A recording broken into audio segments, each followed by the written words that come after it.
How to change your TextNow number. First of all, open the TextNow app on your device and make sure you are logged into your account.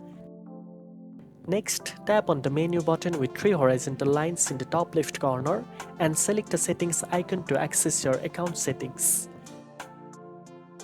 Scroll down and tap on account, then select TextNow number to view your current number.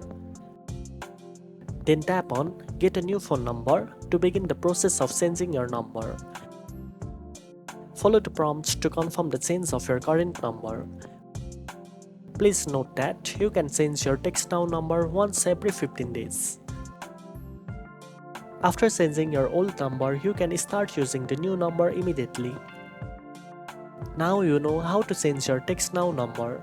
If you found this video helpful, don't forget to like, share and subscribe for more tech tips. Thanks for watching and I'll see you in the next one.